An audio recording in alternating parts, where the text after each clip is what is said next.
Bismillahirrahmanirrahim. Assalamualaikum warahmatullahi wabarakatuh. Welcome back to my YouTube channel di Master Rumus Fisika bareng Kak Ulfa. Hai semua, apa kabar dik? Jadi terlebih dahulu kita panjatkan puji syukur kepada Allah Subhanahu wa taala. Alhamdulillahirabbil alamin. Salawat dan salam kepada Rasulullah. Allahumma shalli ala sayidina Muhammad wa ala ali sayidina Muhammad. Semoga nanti pembelajaran kita ini penuh dengan barokah ya adik-adik. Hai adik-adik kelas 11, kelas 10, dan kelas 12 SMA. Nah kali ini Kak Ulfa akan menambahkan materi di channel Master Rumus Fisika untuk kelas 10. Sudah capek ya dek daring selama 1 tahun ya. Udah masuk tahun kedua nih daringnya. Jadi gini, karena kakak lihat di pasaran untuk kelas 10 ini juga sangat membutuhkan materi fisika. Yaitu di semester 2 dimulai dengan hukum Newton. Maka dari itu Kak Ulfa di channel Master Rumus Fisika akan membahas fisika mulai dari hukum Newton untuk kelas 10. Ya dik, jadi sekarang kita bisa belajar bersama kakak. Tapi sebelum itu jangan lupa untuk subscribe dan aktifkan lonceng notifikasinya. Thank you dik. Kita akan bahas tentang hukum Newton. Nah di SMP kita sudah pelajari tentang hukum Newton ya dik. Ada berapa hukum Newton? Ada 3. Ada hukum 1 Newton, hukum 2 Newton, dan hukum 3 Newton. Sekarang kita bahas satu-satu ya. Jadi hukum Newton ini pertama kali ditemukan oleh seorang ilmuwan berkebangsaan Inggris yang bernama Sir Isaac Newton. Ya, sangat fenomenal sekali ya. Itu kejadiannya waktu Sir Isaac Newton duduk di bawah pohon. Tiba-tiba ada buah apel yang jatuh. Kemudian berpikir beliau, kenapa ya kok bisa jatuh ya buah apel ini? Begitu. Itulah asal muasalnya untuk penelitian atau penemuan tentang hukum Newton. Nah kita ambil ya hukum Newton 1. Hukum Newton 1 itu dikenal dengan, kakak bahas yang pertama adalah hukum 1 Newton. Di fisika itu ada yang satunya duluan, ada yang satunya di tengah gitu. Jadi kalau untuk Newton itu wajib satunya di depan ya. Hukum 1 Newton, bukan hukum Newton 1. Beda dengan hukum Kirchhoff 1, hukum Kirchhoff 2. Kita harus pakai hukum 1 Newton gitu ya. Jadi hukum 1 Newton itu bunyinya gimana kak? Begini, kita ambil secara logisnya aja.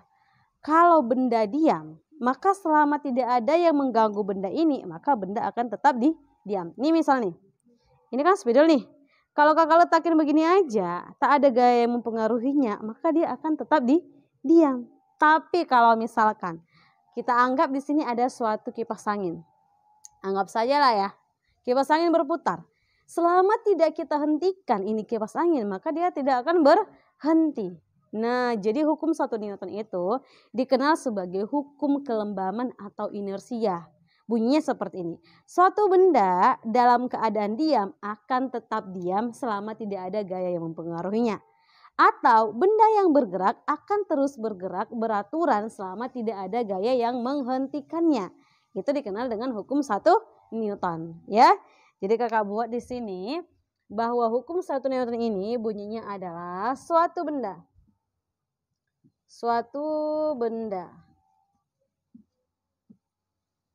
akan akan tetap diam selama tidak ada gaya yang diberikan pada benda. Selama tidak ada gaya nih adik yang diberikan pada benda. Misalnya ya, kakak buat di sini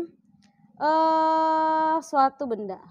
Jadi bendanya ini dalam keadaan diam, berarti tidak ada gaya yang mempengaruhi benda ini.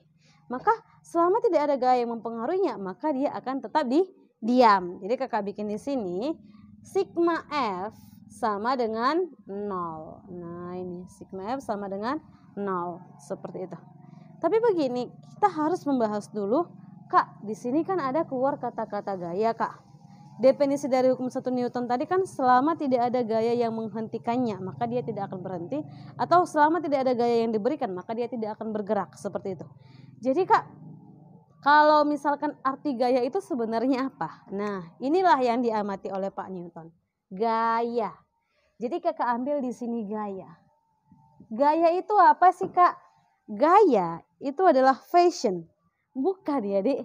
Gaya itu adalah apa ya Kakak bilang? Kalau bahasa Inggrisnya adalah force. F-O-R-C-E. Force. Itu gaya. Gaya itu begini. Misalnya ya, kalau ada kursi nih, di sini ada kursi. Terus Kakak tarik kursinya. Atau Kakak dorong, maka dia akan berpindah tempat. Maka tarikan atau dorongan yang kita berikan pada benda, itulah dia definisi dari gaya. Nah, gitu ya. Misal nih, ini kalau kita sebut dia sebagai tarikan, berarti panahnya seperti ini. Nah, ditarik. Tapi kalau didorong, kita berikan gaya ke benda tersebut, maka panahnya ke benda. Nah, ini dia. Nah, seperti itu. Ini namanya adalah tarikan. Tarik. Ini adalah dorongan. Nah, seperti itu ya. Jadi Kak, definisi dari gaya itu apa? Definisi dari gaya, Dekku, adalah tarikan. Ini ya, Dek, tarikan atau dorongan.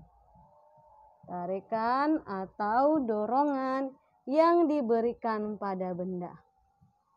Tarikan atau dorongan yang diberikan pada siapa, Dek?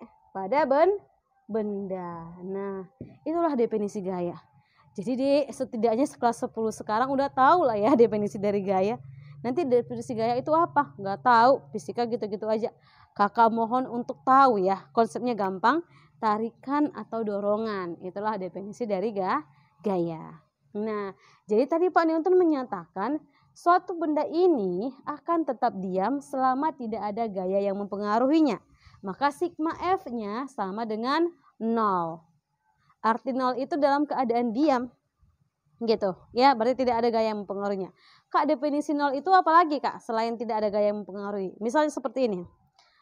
Kalau definisi dari 0, definisi dari diam. Definisi dari diam yang pertama itu adalah tidak ada gaya.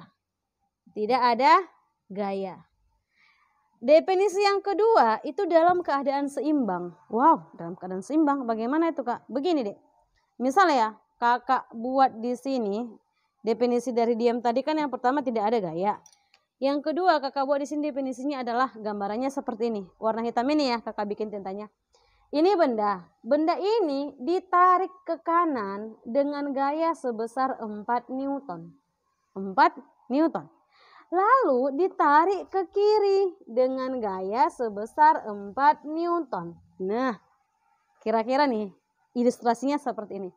Kita narik tambang, tarik tambang nih ya. Kakak kasih gaya 4 Newton ke kanan. Si kawan tarik gaya 4 Newton ke kiri. Kira-kira adakah yang berpindah di situ? Tidak ada. Karena 4 ke kanan, 4 ke kiri. Hasilnya pasti 0.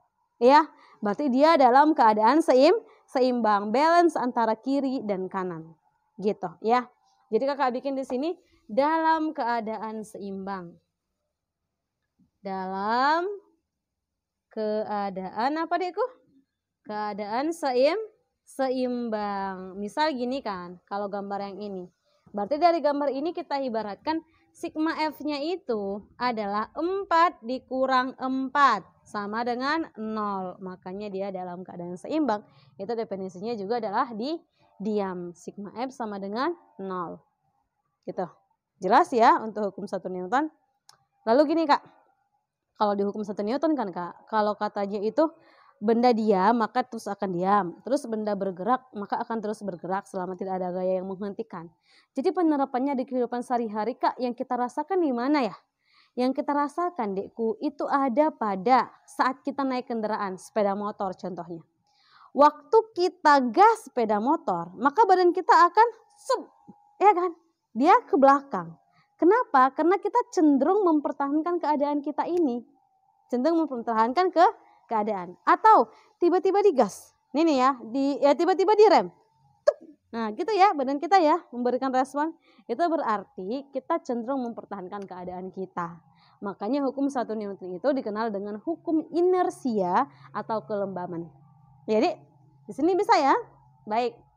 Jadi definisi dari gaya tadi adalah tarikan atau dorongan yang diberikan pada benda. Terus hukum 1 Newton itu dikenal dengan hukum inersia atau kelembaman. Oke Dek.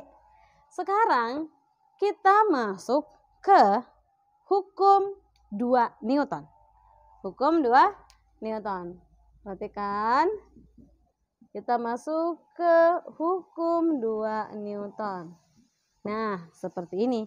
Kalau yang tadi hanya berupa teori, maka di hukum 2 Newton itu yang diperhatikan adalah si pergerakan benda. Kalau kita ambil F, maka konsep dari hukum 2 Newton itu seperti ini, Dekku ya. Katanya gini nih. Sigma F sama dengan M dikali dengan A. Sigma F sama dengan M kali dengan A. Jadi gitulah ya. Sigma F sama dengan M dikali A. Nah gini deh. Tadi kan benda itu diam. Terus kalau kita kasih gaya maka dia akan bergerak. Setelah bergerak diperhatikanlah apa faktor yang mempengaruhi pergerakan dari benda ini. Apa faktor yang mempengaruhi cepat lambatnya benda ini bergerak. Maka di sini komponen yang diperlukan adalah komponen percepatan. Adakah percepatan di sini? Ada. A.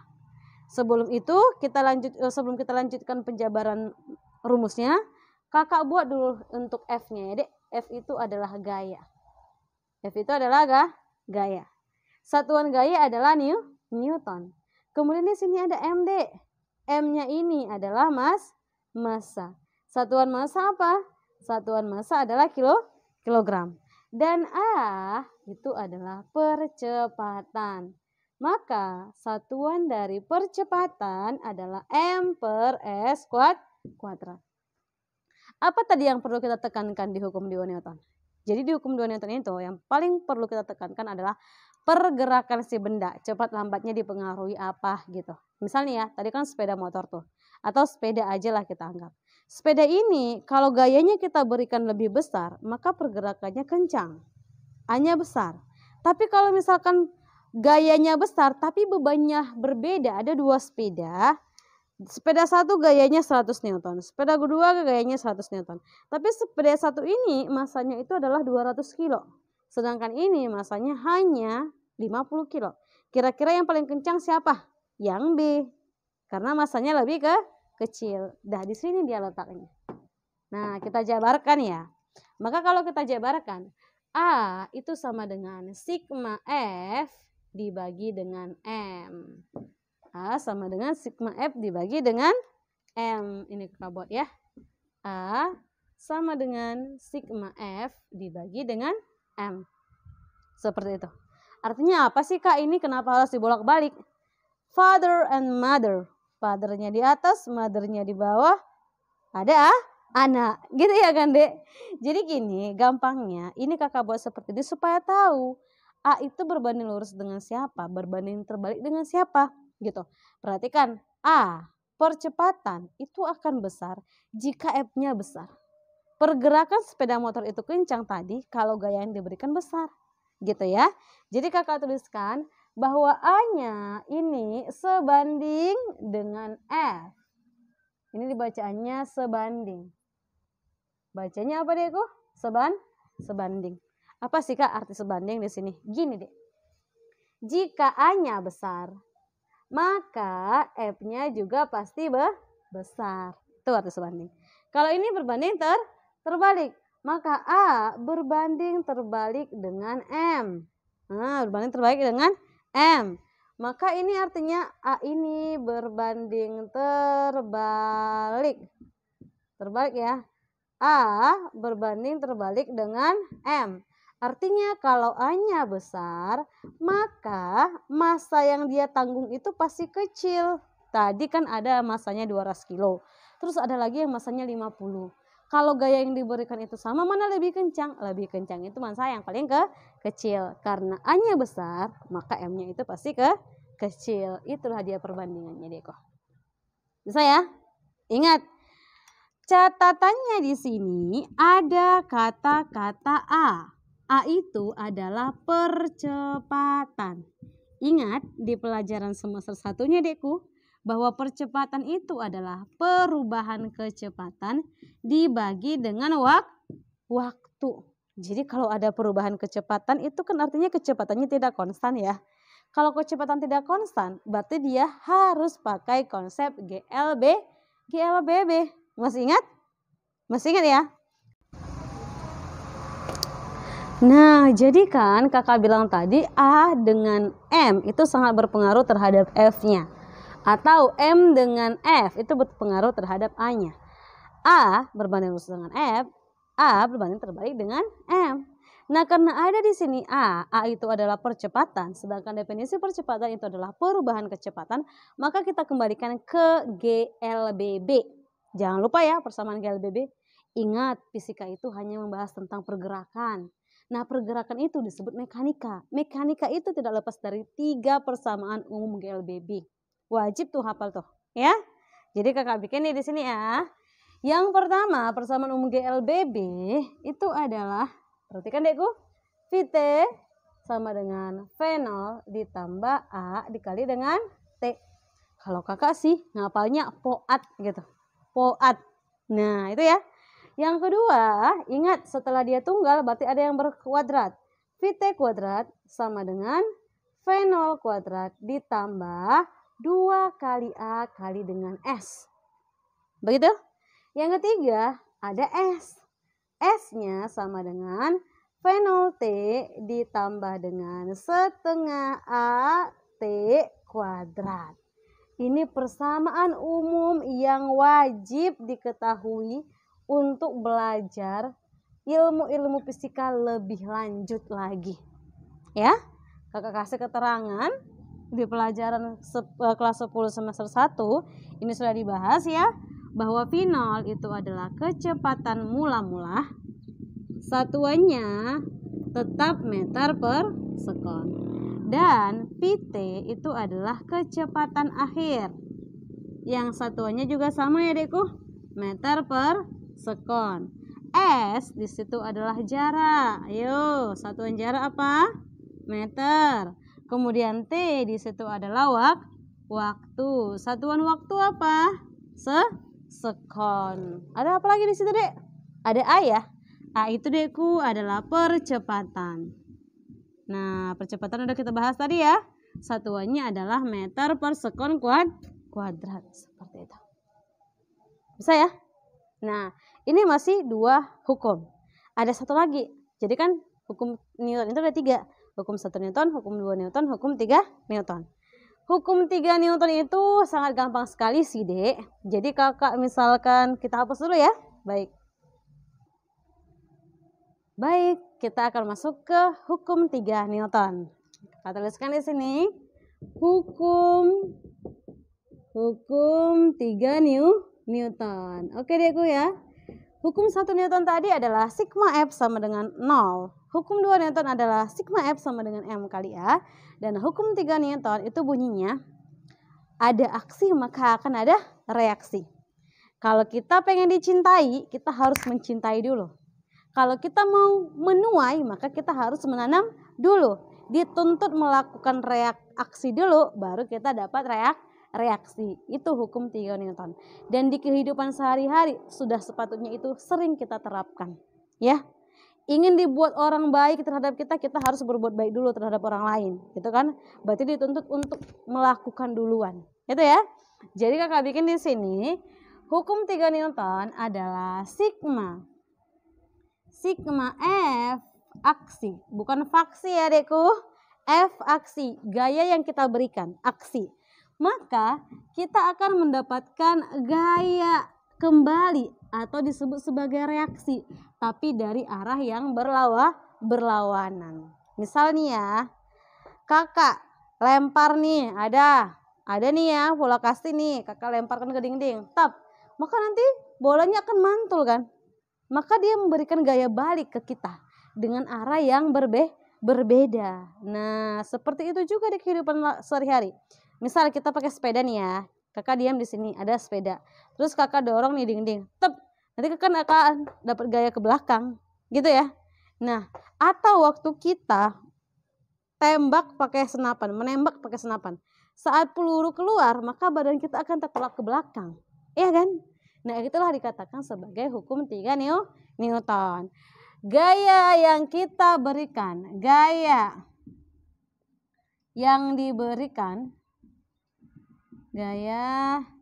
yang diberikan benda A, ya, benda A terhadap benda B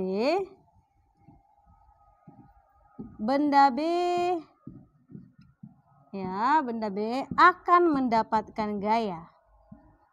Akan mendapatkan gaya yang sama. Akan mendapatkan gaya yang sama, tetapi arahnya berlawanan. Nah, ini dia.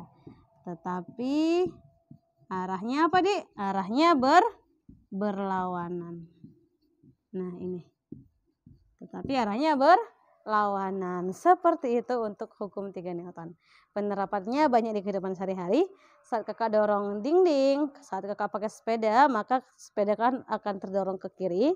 Saat kakak lemparkan bola kasti ke kanan, maka kastinya akan mantul ke kiri. Seperti itu.